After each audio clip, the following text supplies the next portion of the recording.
دور دراز کہکشاں میں آکسیجن کی دریافت۔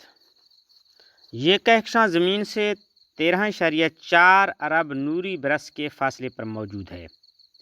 سائنسدانوں نے خلا میں دور دراز موجود ایک کہکشاں میں آکسیجن اور دیگر بھاری دھاتوں کی موجودگی کا انکشاف کیا ہے۔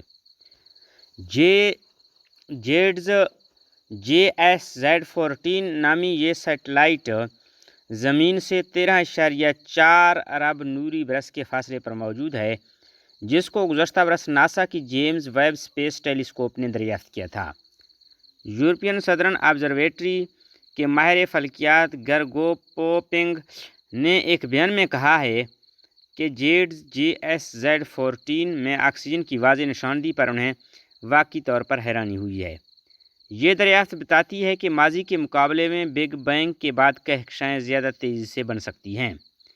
یہ نتائج دو مختلف مطالعے کرنے والے کو مختلف ماہرین فلکیات کی ٹیموں نے تشکیل دی ہے۔